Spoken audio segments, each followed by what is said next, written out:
Bismillahirrahmanirrahim. Assalamualaikum warahmatullahi wabarakatuh. Alhamdulillahirrahmanirrahim. Kita bertemu kembali di mata kuliah Agama Islam untuk kelas prosus atau kelas malam. Baik, pada pertemuan kali ini merupakan pertemuan sebelum UTS. Jadi pada UTS nanti materi terakhir yang akan saya ujikan yaitu sampai materi ini.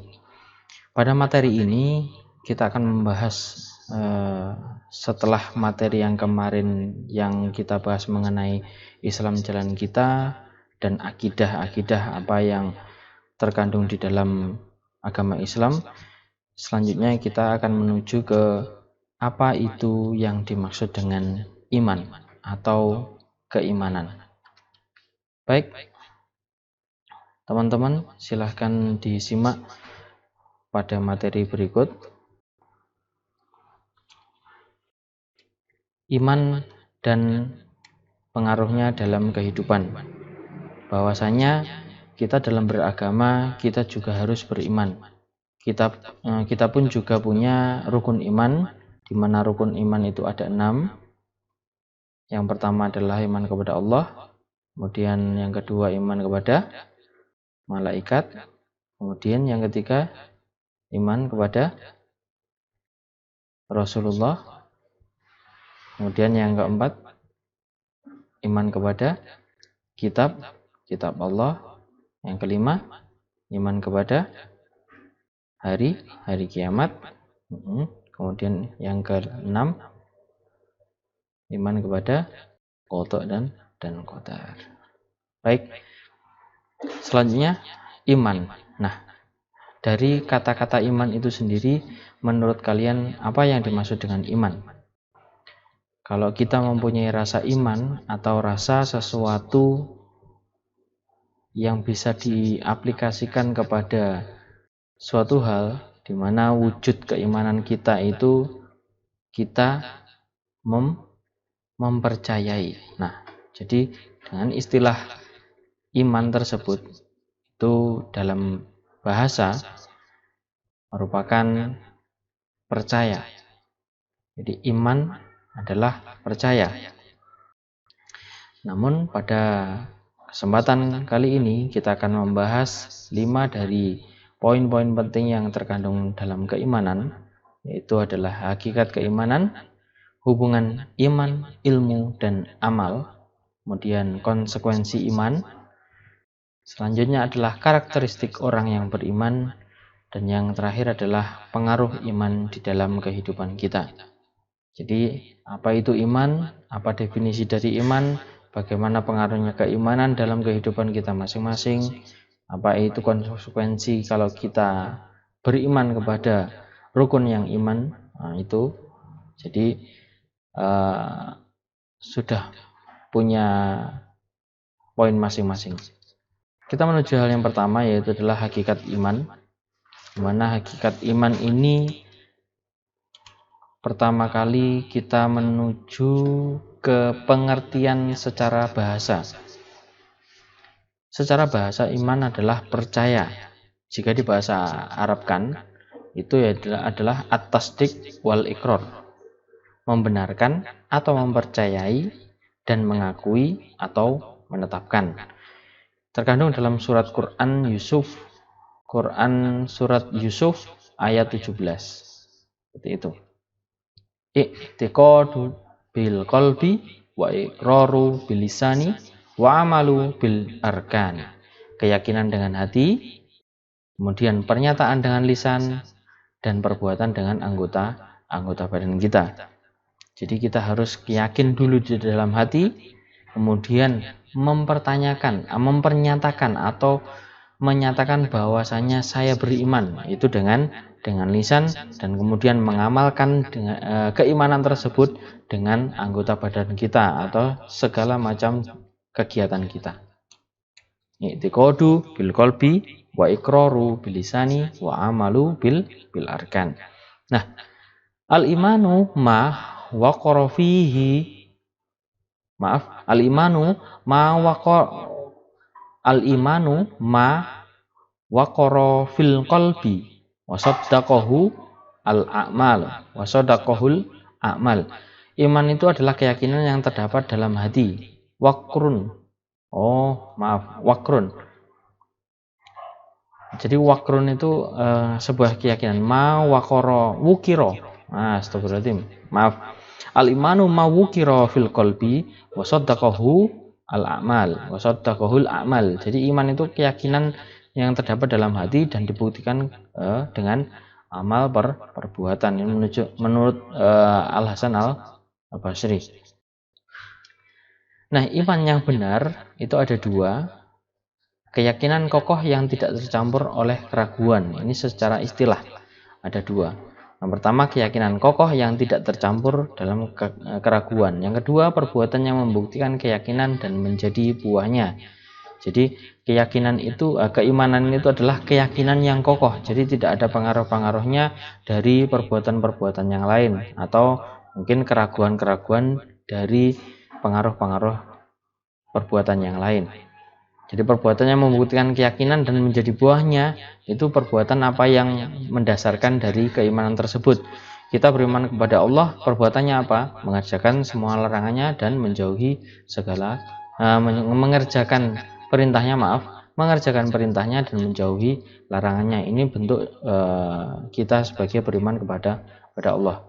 Nah, perbuatannya itu menjauhi larangannya, kemudian menjalankan perintahnya, itu perbuatannya. Keyakinannya dengan hati bahwasanya bismillah, kita niat mengerjakan itu lillah, atau niat lillah hanya karena Allah. Kemudian kita mempernyatakan bahwasanya saya beriman, saya mengerjakan ini dengan kata-kata bismillah, maka itu sudah mencakup bahwasanya mempernyatakan dengan lisan. Mulai dari niat dalam hati, kemudian mengawali dengan bismillah, kemudian menjalankan kegiatan dengan niat lillah. Itu sudah satu bentuk perlakuan atau satu bentuk keimanan yang sudah berjalan. Baik, innamal mu'minuna alladzina amanu billahi wa rasulih tsumma lam yartabu wa jahadu bi amwalihim wa anfusihim fi sabilillahi ulaika humus shadiqun. Jadi sesungguhnya orang-orang yang beriman itu hanyalah orang yang percaya pada Allah dan Rasulnya. Kemudian mereka tidak ragu-ragu dan mereka berjuang atau berjihad dengan harta dan jiwa mereka pada jalan Allah. Mereka itulah orang-orang yang benar. Al-Hujurat ayat 15. Nah, dari surat ini sudah kita ketahui bahwasanya orang yang beriman menurut Al-Quran adalah orang yang mempercayai Allah dan Rasulnya, dan kemudian dia berjihad dan membelanjakan atau menginfakkan hartanya di jalan Allah, dan tidak ada keraguan apapun dalam keimanannya. Seperti itu. Nah, yang kedua adalah amal, di mana iman setelah kita beriman maka harus dibuktikan dengan amal. Karena jika tidak dibuktikan dengan amal, maka keimanan kita belum lengkap. Seperti itu. Nah, amal itu ada 3. Yang pertama adalah amal hati, yaitu takut kepada Allah, dan bertobat kepada Allah, tawakal kepada Allah. Nah, amal lisan, yaitu mengucapkan syahadat, tasbih, istighfar, membaca Al-Quran. Amal anggota badan, sholat, puasa, jihad, mencari ilmu, atau mencari nafkah. Nah, setelah amal, yaitu pengaruh amal dari apa yang kita imani, yaitu adalah sebagai berikut.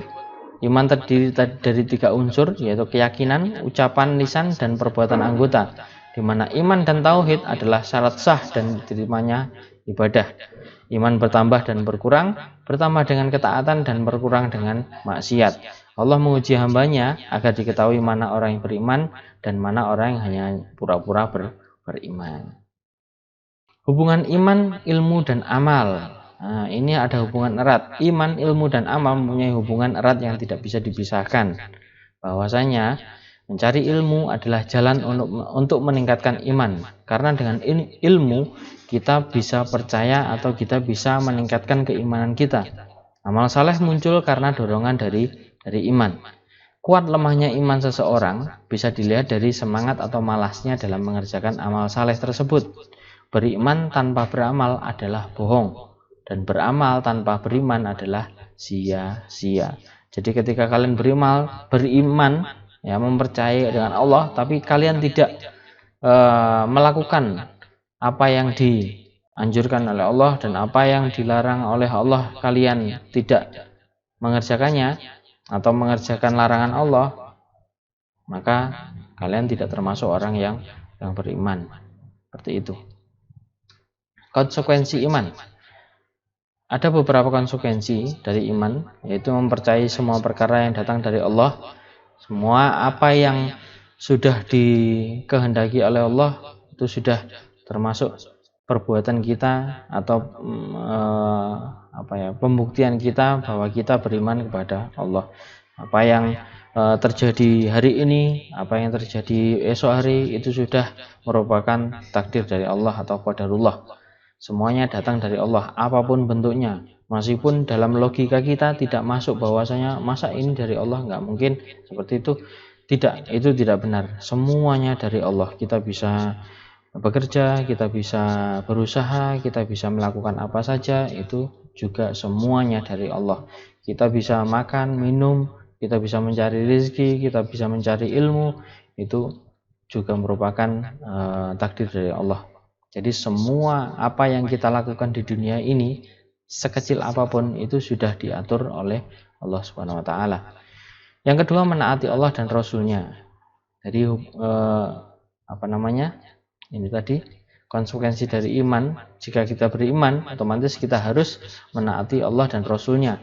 Menaati semua perintahnya, perintah-perintah Allah dan perintah Rasul-Nya, perintah Allah yang diturunkan kepada Rasul-Nya, dan menaati semua larangan-larangan Allah dan larangan Rasul-Nya.